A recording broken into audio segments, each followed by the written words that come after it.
Today we're going to talk about high performance.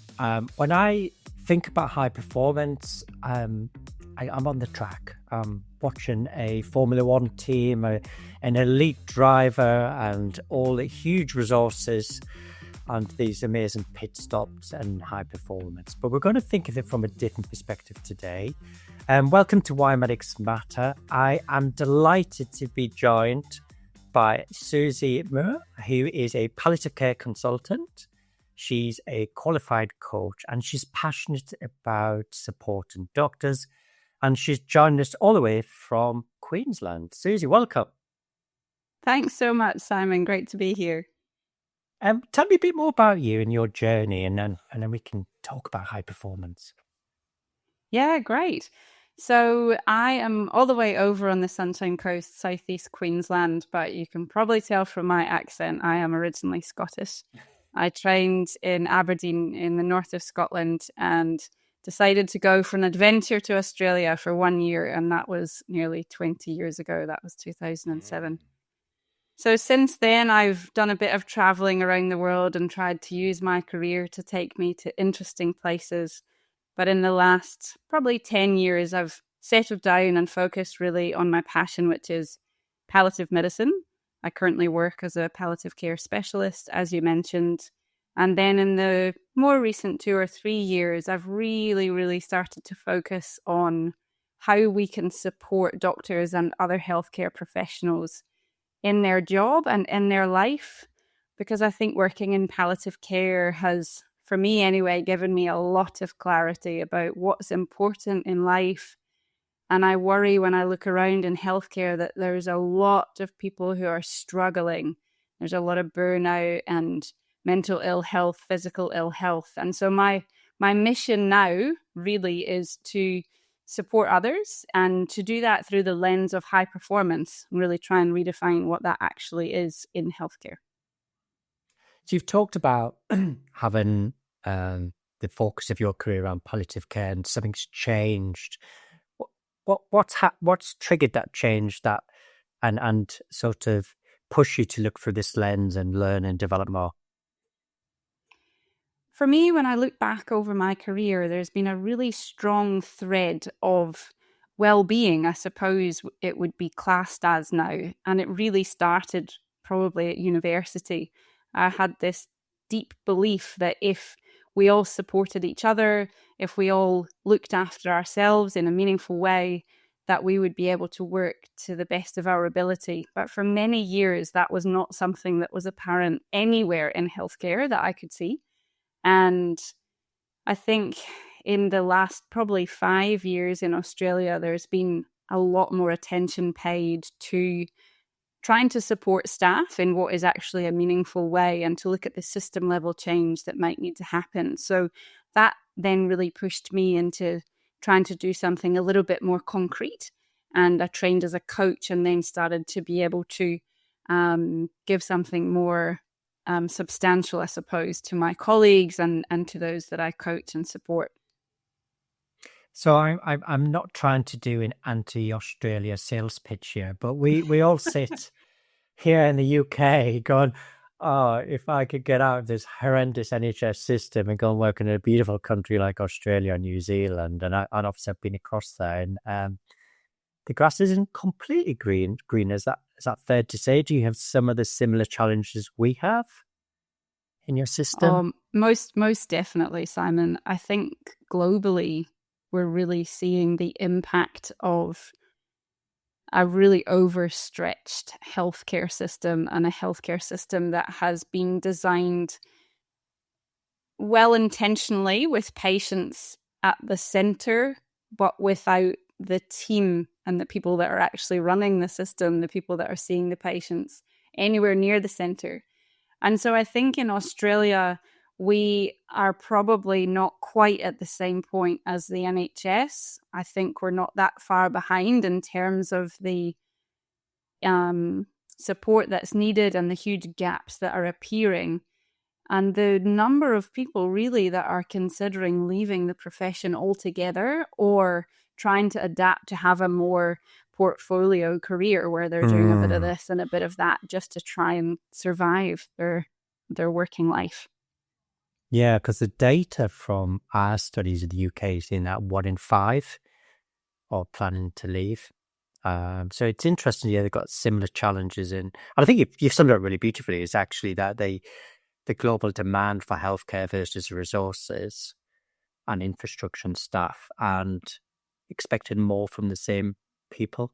Okay, so let's flip it in. That's really interesting. Into, I think you and I both qualified coaches, and we know the value of coaching. But actually, I'm really intrigued about your lens. You talked about this high performance lens. Let's dig a bit deep into that. Is that okay? Absolutely. I'd love to. I Go heard for you it. So, talk at the start about, the kind of comparison to the elite sport and to Formula One. And when I was really starting to look at how to meaningfully make change in this space, I wanted to move away from being a well-being coach, not because that's not a really important thing to do. It very much is. But in Australia, the word well-being has been now, antibodies. it's when you hear well-being in healthcare, you often think of yoga and mindfulness and a tea party that's meant to fix the culture and the system level issues. And, Does it not work? well, maybe for a No. moment, but yeah, it tends to get a few eye rolls. I've realized when I was, probably 2 or 3 years ago when I was starting to run a few workshops and do some presenting. So I really realized that I needed to change the message. And by looking outside of healthcare and by looking into the elite sporting world and also into the military and thinking about high Oh yeah. performance, it has been really mind opening to me actually to think about it from that angle and to really understand that for years, decades probably actually, in healthcare, the environment just has not been conducive at all to true high performance. And so it's amazing where we've got to in 2026 with our healthcare system. If you think about the fact that everyone's been working in conditions that are really, really harming at times and certainly not positive, supportive, and enabling us to make really clear, well-informed decisions. So by angling the lens a little bit differently, although we're all talking about the same thing, my impression is that people's ears are pricking up a little bit to hear, oh, hang on, maybe there's a different way to look at this whole well-being thing. But just been really interesting. I think your experiences mirror what we have in the UK, which is we weaponize resilience. If you burn out, you're not resilient, which we know is utter rubbish. And then people say well-being, the word is a little sticky plaster over a gaping hole. And actually people want, we are, and I think what resonated with me there, which is we work in a system that harms people, and potentially harms patients when we are not performing. We are some of the brightest, most motivated people. The system strips it away. So I'd be really interested in, if I was wanting to be high performance, how do we work through this? What are the secrets, the processes? Tell us a bit more. My belief anyway is that it really starts with understanding that we are human first. All of us, no more, no less than anyone else on the planet. There's been so many narratives over the years about doctors being superheroes. Superhuman. Yeah. Superhuman. And I think they were well intended, of course, but the underlying message is that those humans don't need what other people need. They don't need the support. They don't even need lunch breaks. They don't need sleep. They can just keep going, keep going, keep going. And so for me, it starts with saying, no, that is not true. It's not helpful. It's actually harmful. Let's all acknowledge our own humanity.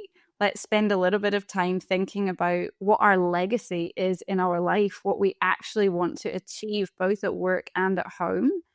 And then try to build a career and a life that doesn't balance. Balance is a tricky thing, isn't it? But that accommodates all of our passions and all of our purpose. And as you say, doctors and many healthcare professionals are generally pretty intelligent people. We're often very driven. We're very, very keen to contribute in a meaningful way. And I think we've got lost over the years in academia and competition and ego. And stripping it back, I think, is where we need to start, and kind of flipping the identity, recognizing that we are people who work as doctors. We are not a doctor all the time, and understanding that that can be a protective thing to say, you know, I go in and I work really hard as a doctor, and when I come home, I'm everything else. It's something that you step into. It's not totally wrapped up in who you are. Does that, I'm not sure if I'm explaining that properly. No, it's beautifully. And I think we see this. There's two elements to this. There's the generational difference, and there's the element of what do we do when I'm no longer a doctor? So as we come to the later stages of our career, so much of our identity is being a doctor. And when we are planning not to be a doctor, whether it be clinical or whatever, that's a huge sense of loss.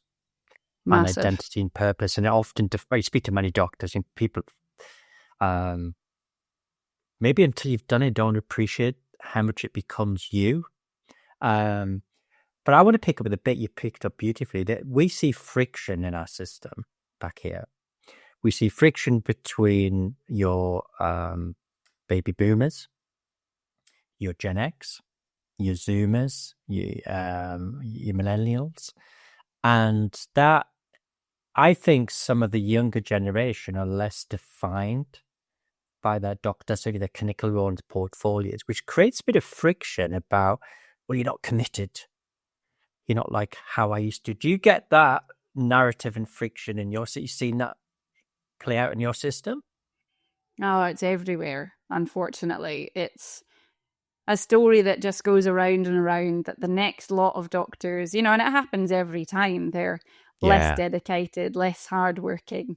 The back in my day story comes out all the time. And I always have to bite my tongue and not say to people, right now, the people above us, the people that went before us, they were saying the same to us. And we're just passing that message down every single time. And I think that if we could change the way we're talking about it and say, it's different now, it's not harder, it's different. I think the challenges that were 10 years ago, different to 20 and 30 years ago, and in another 10 and 20, it will be different again. And so I think it would be so wonderful if we could focus on connection and collaboration across all the kind of levels within medicine and across healthcare to learn from each other and grow with each other. That's what's happening in the world. The society, the community, it's changed so much, and it's going to keep doing that. It's not, people talk about, it was COVID and then it's AI. It's always something.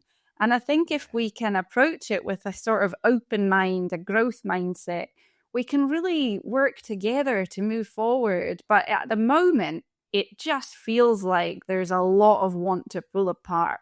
And then, as you say, these gaps appear, there's huge friction. We lose that kind of inbuilt support.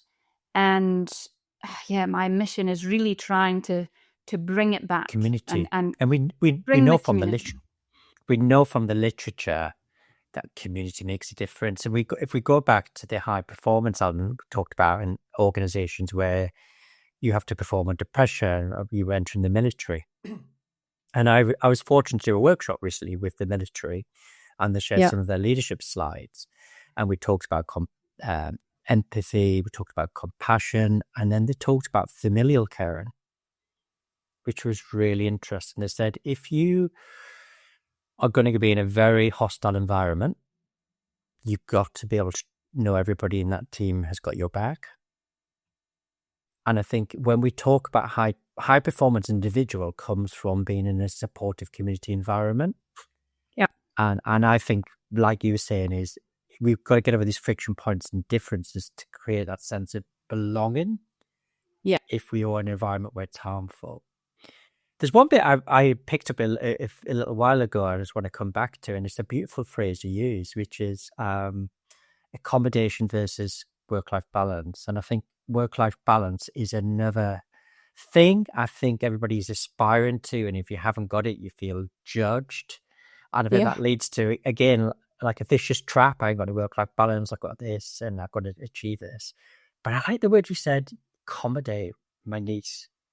Tell us a bit more about how do I start to, if I was working with you or working with a coach or whatever, how do I start really addressing that?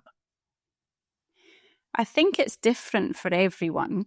My approach is to help people understand what their values are. And a lot of people, when you say, what are your values?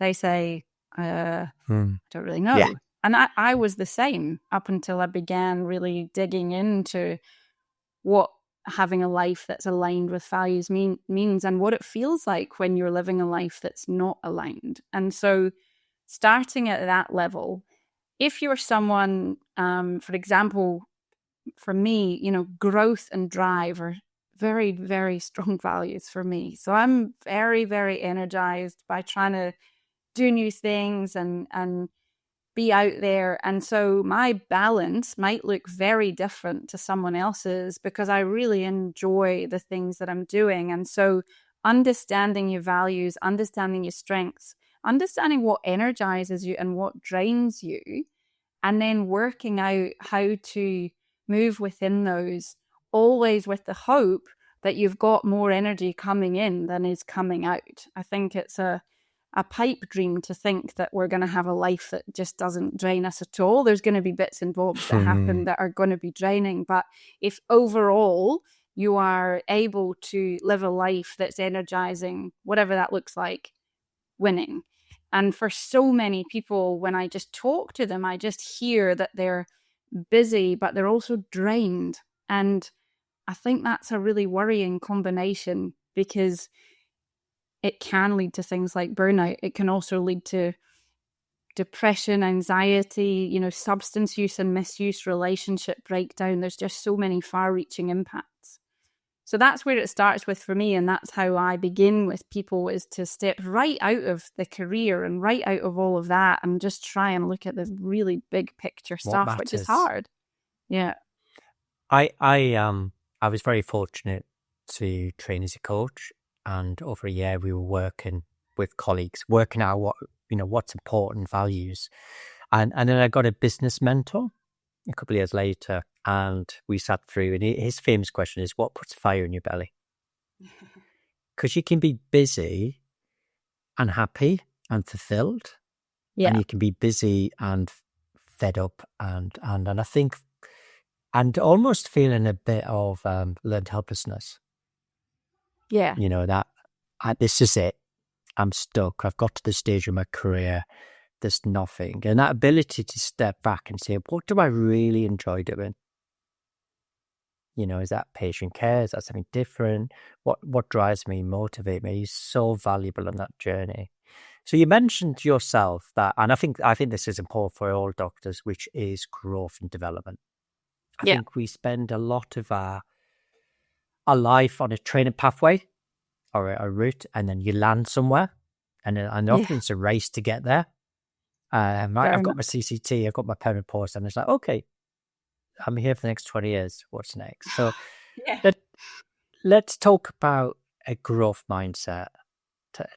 You said that's important. Tell me a bit more about growth mindset.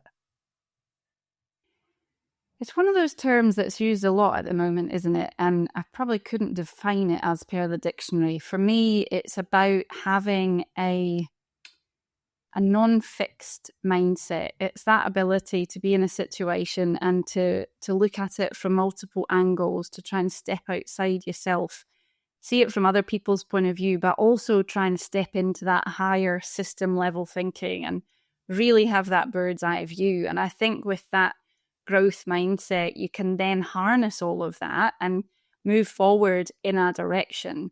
It's what I love about coaching. I don't know about you, but it's so forward focused and it's so helpful, it seems, for people and for myself. I've been coached a lot as well to look forward and identify where you're trying to get to and then build those stepping stones. I think with a fixed mindset, it can just feel impossible to kind of You're move stuck. anywhere. Yeah, very, very stuck. And I think that you described that beautifully, which is you work from your values and drivers. You then decide where you're going.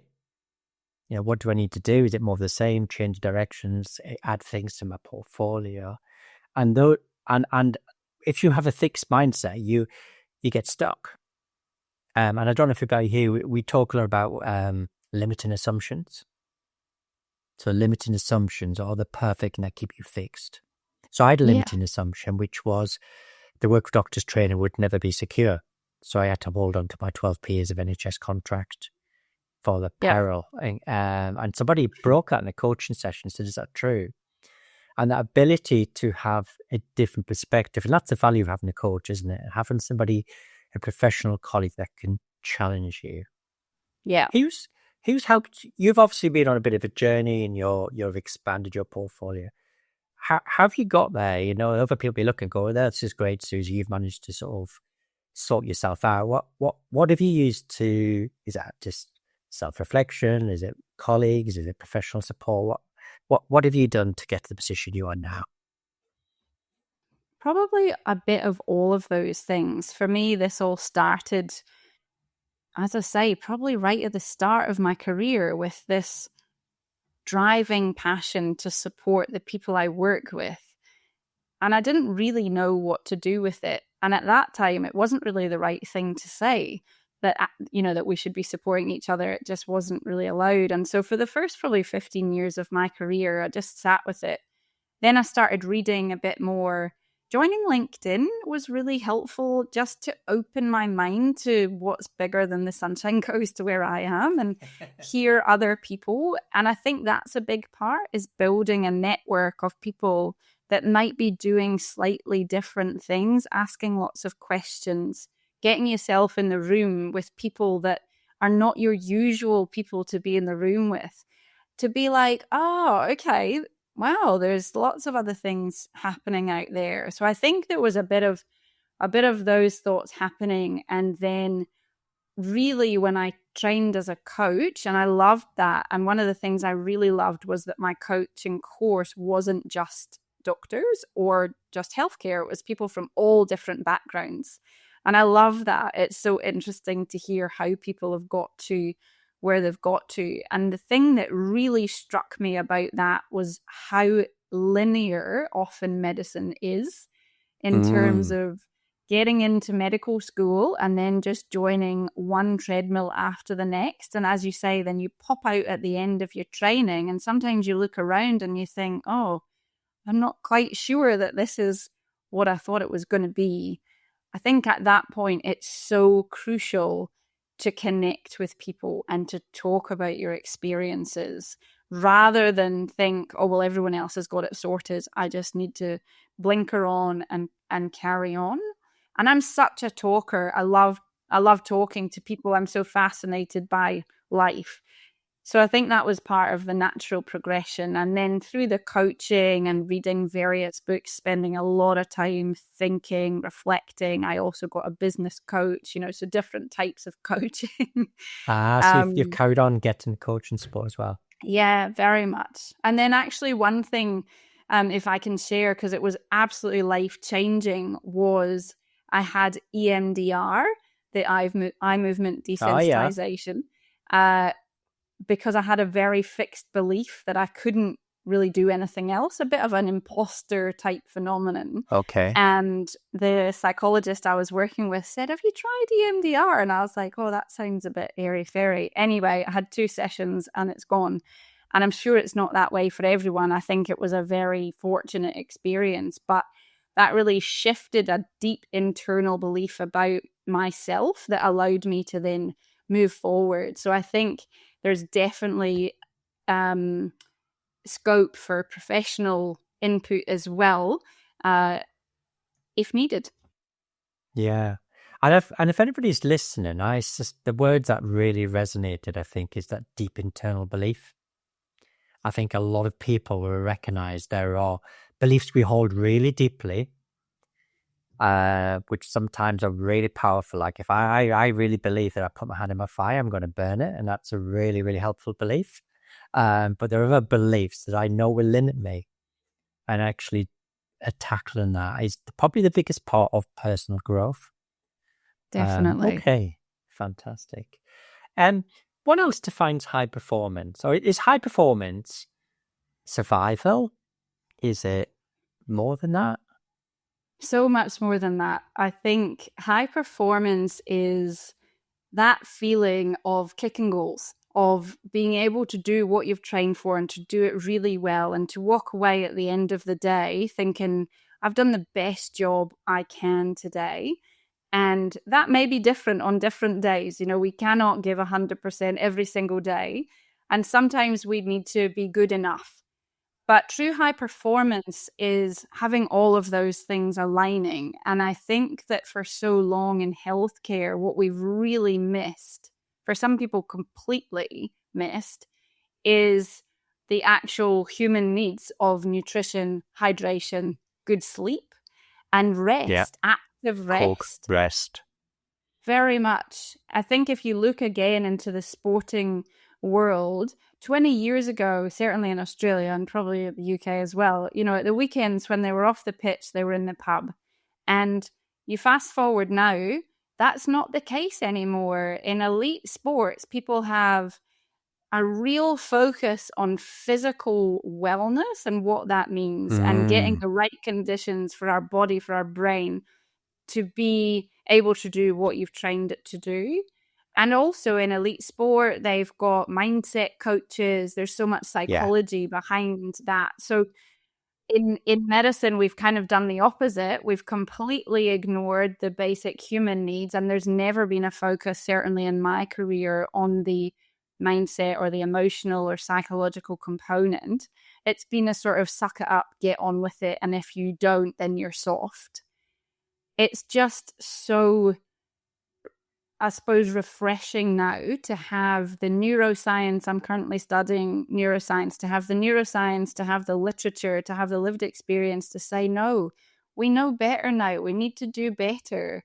And I think really we're at the point that if we don't start to change the healthcare system, if we don't start to support the people, how can we possibly explain that? How can we say, oh, well, you know, we just thought it was okay for the doctors to work X number of hours with no break and then no psychological support when there was something really hard that happened? It's just inexcusable now. So I'm really excited for healthcare, but I'm also curious to see how it's all going to unfold, knowing where we're at today. I love the analogy to sport, that rest, recover. You know, you can see the elite runners, you know, their sleep, the nutrition is so important. And yet as doctors, we role model the complete opposite as seniors. Very much. Very much. And then when people buck against it, we say, well, what's wrong with you? It was good for me. So I was going to I could chat all day, and I'm sure we'll chat another time. We're coming towards the end of our discussion, and I suppose a couple of things that resonated to me.